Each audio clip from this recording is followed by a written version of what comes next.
Even the occasion is a very solemn one, a very serious one, I consider this a family event. A family event where I'm very proud to have several Christian friends of mine here. I'm the founder and director of the Mensch Foundation International. My name is Stephen Geiger, for those who haven't had the displeasure of knowing me. I am very proud to have Palm Desert, the city of Palm Desert, behind us in this event. And I'd like to introduce Mayor Spiegel. Mayor, can you say a few words, please? I'd love to. I want to take credit for ordering the weather. It couldn't be better. Before I start, I would like to introduce the newest member of our City Council, Councilwoman Jan Harnick. Jan, would you stand up, please?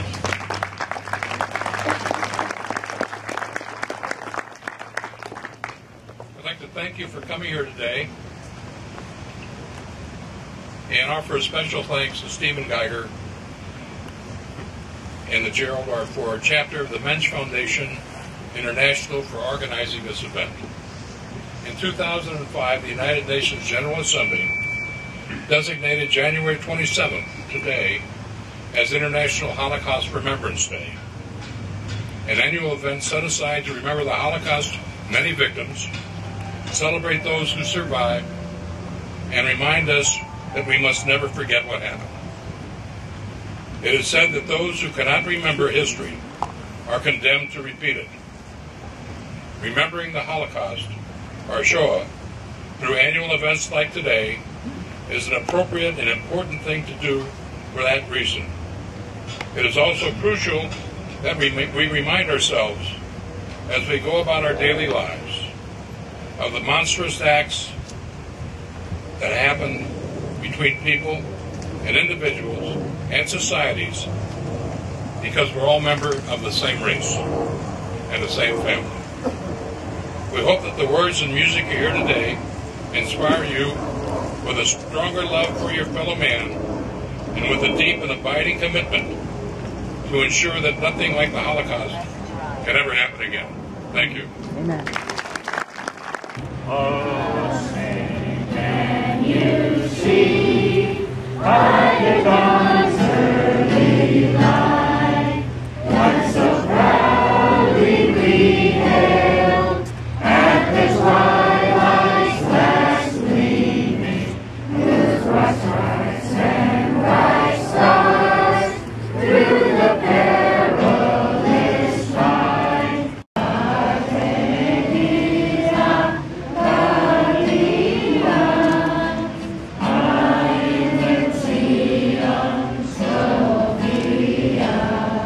Shalom. Tzaharaim tovim lekulam. Good afternoon. I would like to recognize Mayor Spiegel. Thank you so much for being here today. Our esteemed speakers, other guests and dignitaries that are here in the audience. And I would like to recognize the people that I think are most important to be here today, our children. Thank you for being here.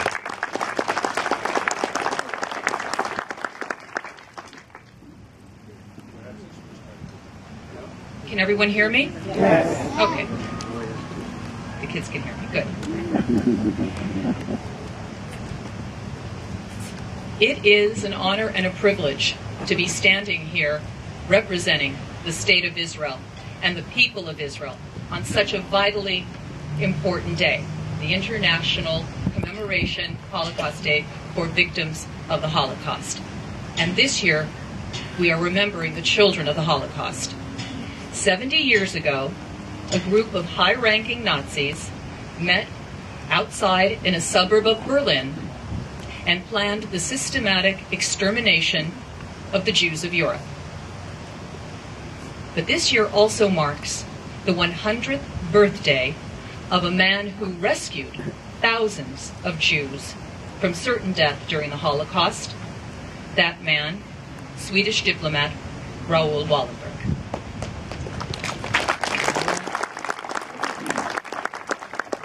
Ladies and gentlemen, the power of one individual. Over the last few weeks, I was thinking to myself, what am I going to say here today? And then a few days ago, I met a woman, an amazing woman, and I heard her tell a story, and I knew that's what I had to say here today, especially during the year that we're remembering children of the Holocaust. The woman I'm referring to is Miriam Peretz. Some of you may be familiar with her story. She's a heroic Israeli. She raised 6 children. Her eldest son, Uriel, Second Lieutenant Uriel, was tragically killed while fighting Hezbollah terrorists in Lebanon in 1998. But this particular evening, I saw her standing over in a corner talking to a few friends, and I went over to hear what she was saying, and she was talking about her second son, her second eldest son, Eli Raz. And she was telling us that when Eli Raz was a teenager, she sent him on a high school delegation trip to visit the concentration camps in Eastern Europe. So of course, when he came back, she wanted to share the experience, hear what happened, see his photographs. So she took the pictures and she started to look through the pictures he had taken. First picture was a picture of a flower. Second picture, a picture of a flower. Third, another picture of a solitary flower. And she started to go through the pictures one after one, and she realized that her son had taken close to 400 photographs of solitary flowers. Red flowers, blue flowers, yellow, green. And she said she grew concerned. Is my son crazy? So she went running over to him and she said, Eli Raz, I sent you on a trip of a lifetime to see the camps of Eastern Europe, and you come back with pictures of flowers? And he looked at her and he said, Ima, which is mother in Hebrew. He says, those are not flowers. Those are children. And he took the photographs from her hand and he picked the first photograph and he said, this is Luba. And then he took the second photograph and he said, this is Mendel. And the third, this is Herschel.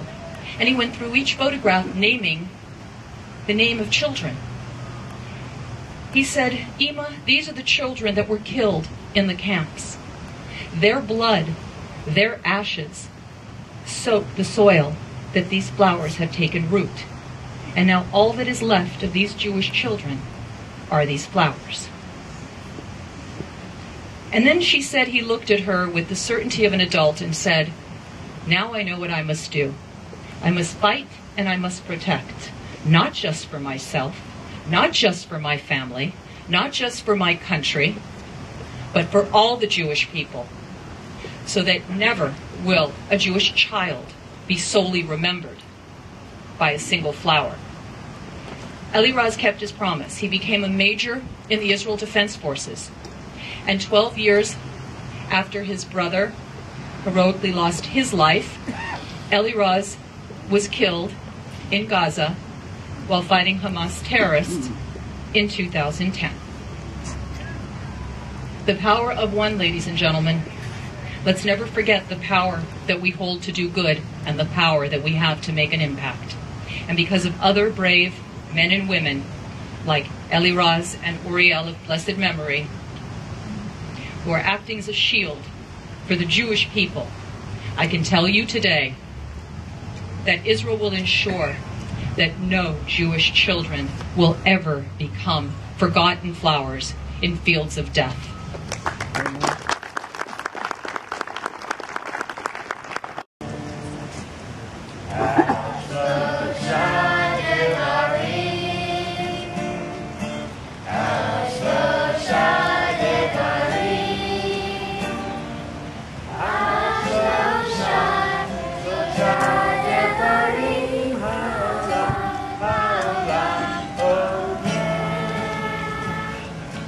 As the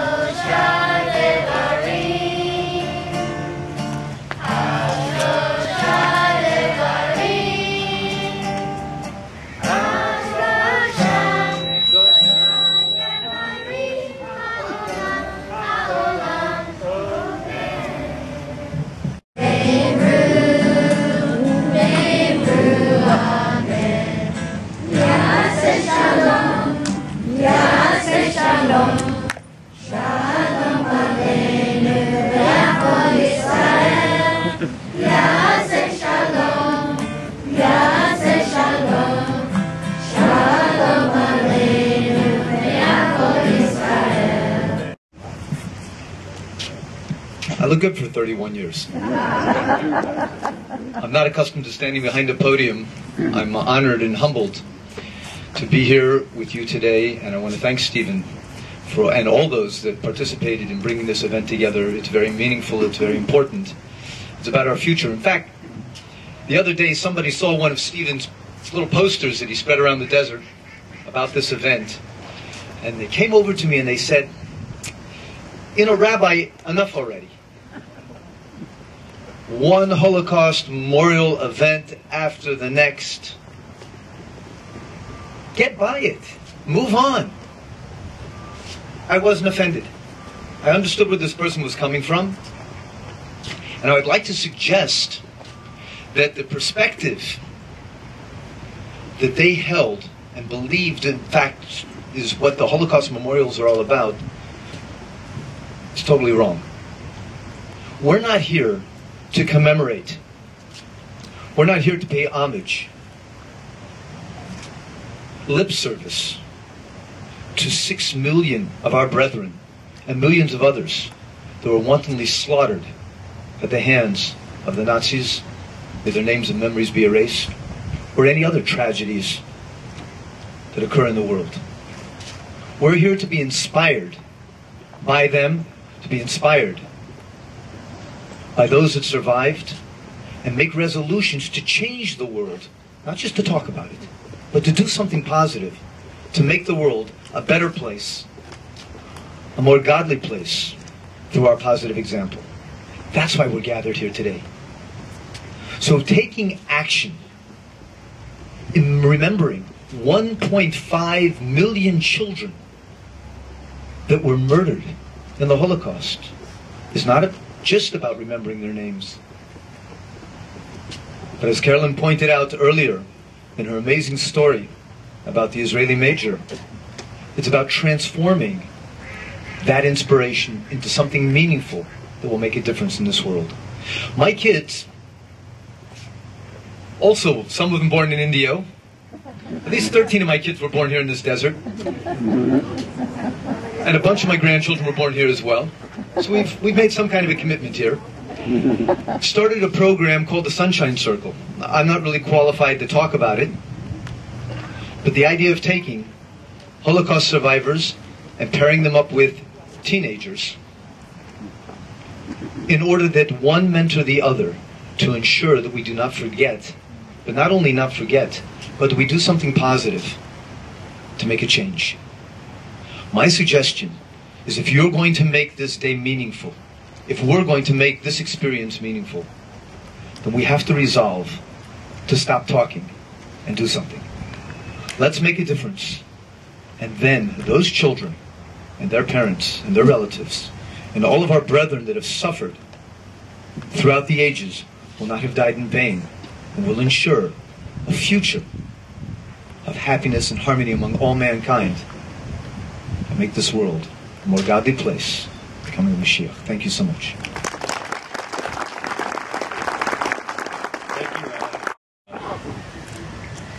I'd like to sing a song that I think is highly appropriate for today, and that is a prayer for the state of Israel. Avinu Shabashamayim.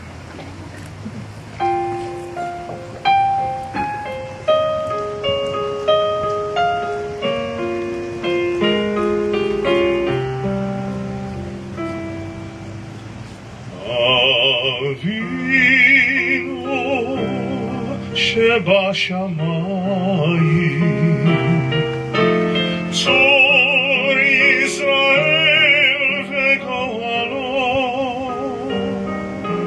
Barech et Medinat Yisrael, Reishit Lechat Geulateinu, Hagen, Hagen Aleh, Be'evron, Be'everot Chasdecha, Uveros Alecha, Alecha, Sukkot Shomer,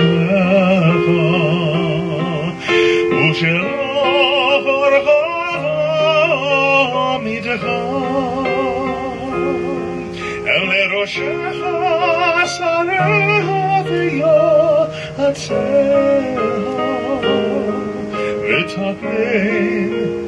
ותקנם בעצה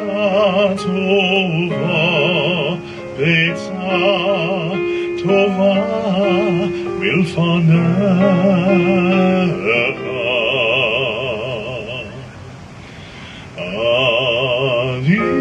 אבינו שבשמיים,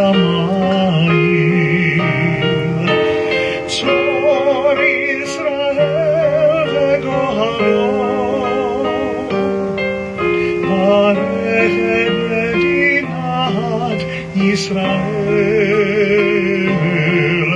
ראשית צמיחת גאולתנו. Strengthen the hands of those who defend our holy land. Avinu Shebashamayim, deliver them and crown my efforts with triumph. Avinu Shebashamayim, Tzor Yisrael v'golo. Bless our land with peace, O God, and its inhabitants with lasting joy, and let us say, Amen, Amen.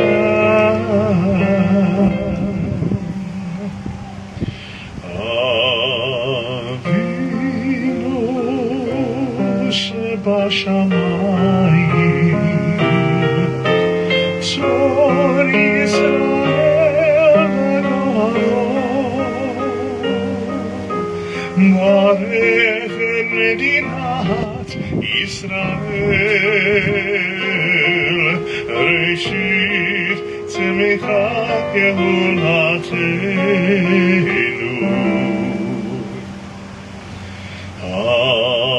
Hagen, Hagen Aleha, Me'erat Chastecha, Uperos Aleha, Aleha, Sukat, Sukat Shlomecha.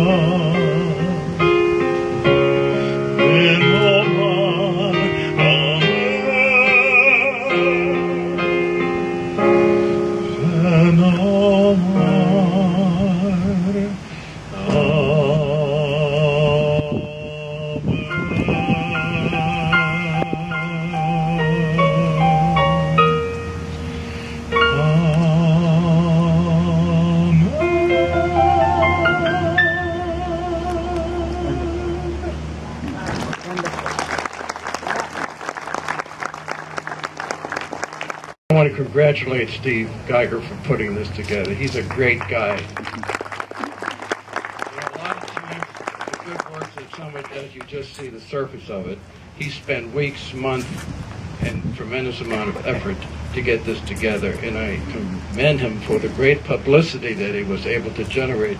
Look at this group. I've never seen this group for a ceremony like this before, and I'm very privileged and honored to be part of it.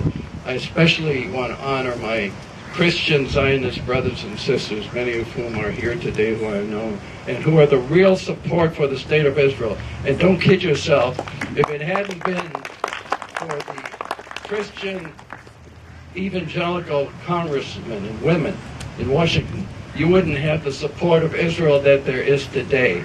And I'm closely affiliated with them, associated with them, I love them, and I'm happy that they're represented here today.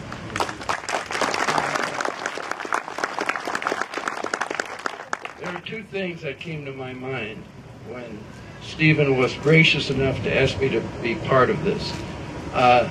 Many of you know my story. Some of you have read it. I'm a full Jew. Both my father and mother were Jewish, but when I went to grade school, the principal of that school Aryanized me. He said, "We consider you a complete Aryan." Now, I kind of figured it out over the years. My grandmother was the companion to the chief of staff of the German army. My father had got an Iron Cross from Emperor Franz Joseph personally. He actually got 2 Iron Crosses. Our family was very much devoted to the military. They were patriotic, cultural Germans, and they were proud of it. They were proud of the fact that in the First War in Germany, there was a greater proportion of Jews fighting and dying for Germany and the Kaiser than any other group. I don't know how many of you know that. It didn't get them a damn thing. And you know, I say this. There are 4 words that come to my mind when I talk about this great, awesome commemoration.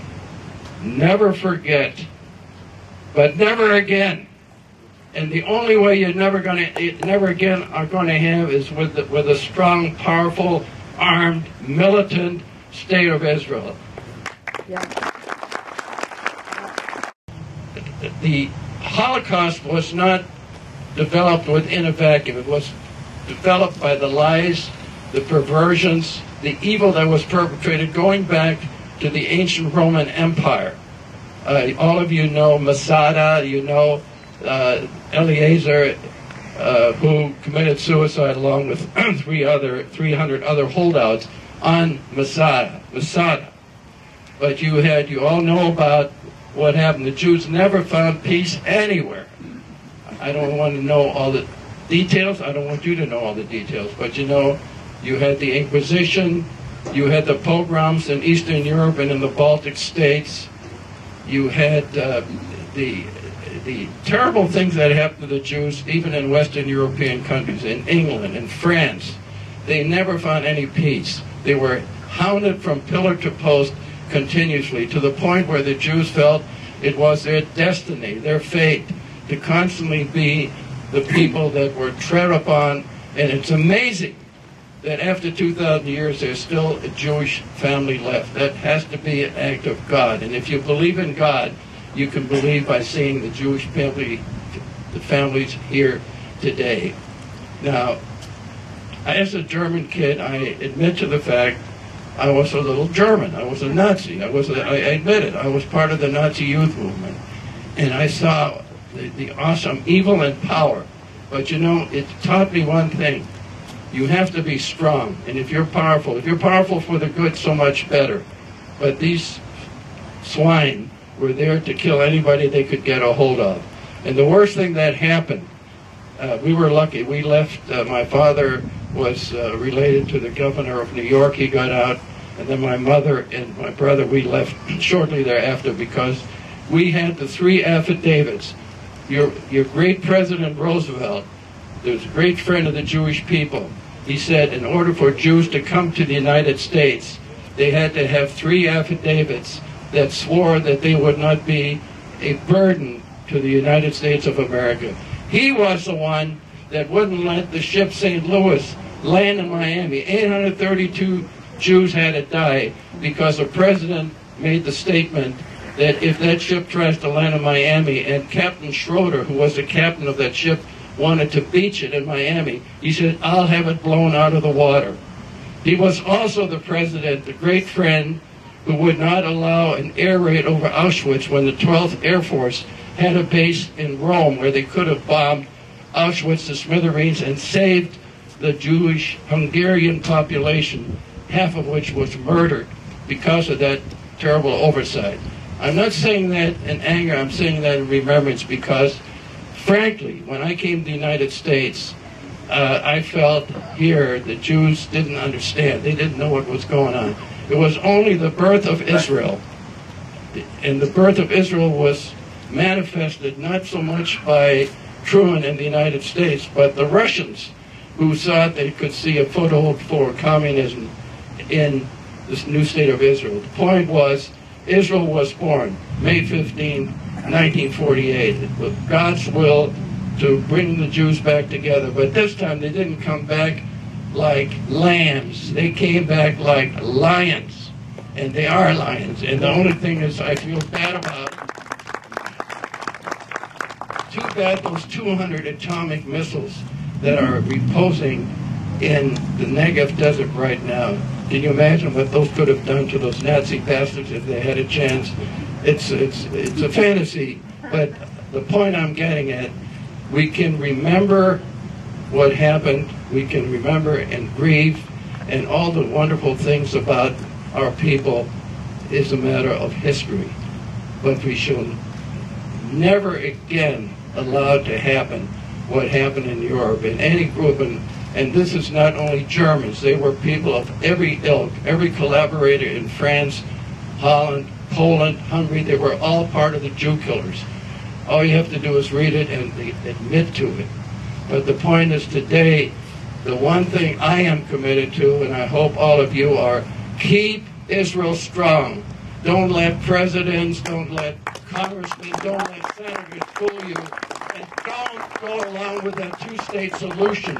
Because if you have a two-state solution, it will be a genocidal solution against Israel. Yes. Thank you very much. Yeah.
Good afternoon, people. Everyone. I'm pleased to be here. I kind of represent a little bit of a different take on things, I guess.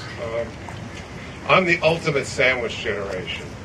I am the middle of 5 generations in Palm Springs and in America. So I have grandparents, and we're from Russia, so We have no direct relationship, unfortunately, or fortunately, to the Holocaust, and it's difficult. I also have children and grandchildren here in the desert, and the stories that my grandparents told me were about pogroms, and to be honest, not very terrible. And they came here because it was a land of opportunity, not because of anything else. What I learned of the Holocaust is from books, movies, Yad Vashem, and people like Earl. But I have to say, it barely resonates. And I tell you this because my children know even less.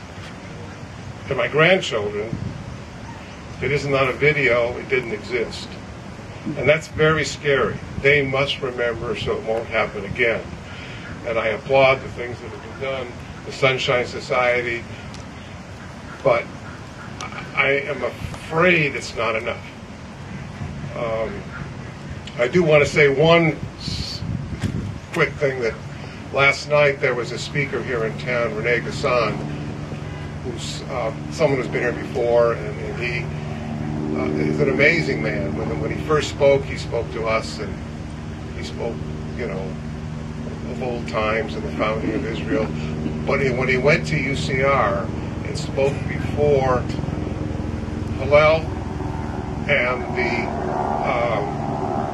Christians for Israel group, he started out by saying, "I know you young people, you twitch and tweet. I've got 2 minutes." And he spoke for 1 hour, and every student closed their laptop, turned off their cell phone, took out their earbuds, and not one person had even twitched for 1 hour. At the end of an hour, he looked at his watch and said, "You see, I got you. I told stories, and you listened. Stories are the only things that count." I mean, he got a rousing applause from 80 kids that knew nothing about Israel and the Holocaust, and he told incredible stories that I still remember. That meant more to me than all the movies and stories and my trips to Israel and everything else. And I say that because I think that's our only hope, is to find speakers like that can really get to kids. Otherwise, I'm afraid they will forget, and we can't ever forget. Thank you. I see Supervisor John Boyd is here. A councilman from Palm Springs, Paul Lewin, is here. With the help of the community, we can educate our young. We can do the best we can. Jeff, could you please come up to the microphone? Jeff will speak for me and the other members of the Child of Survivors. Jeff Brent.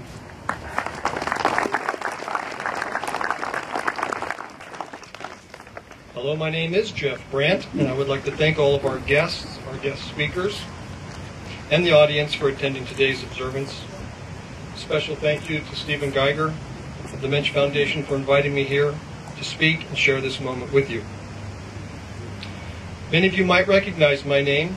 I am the son of Joseph Brandt, who, along with Earl Greif, founded the Holocaust Memorial just steps away, which I invite all of you to visit after this observance. Why are we here today? It's a fair question. Allow me to answer it this way. A synagogue is set on fire. Weeks later, another synagogue, and a Molotov cocktail, a handmade firebomb, crashes through a window of a rabbi's residence while he and his family sleep. Am I referring to an incident that happened in 1932? Am I referring to an incident that happened in 1942? No. It happened in 2012, this year, in this month. The answer is clear why we are here today. As a reminder, not to let anyone's ignorance or hate stop you from being the best person that you can be. To support causes of tolerance and to convey to others what intolerance can create. Your contribution also matters. You too can change the world, one word at a time. Thank you.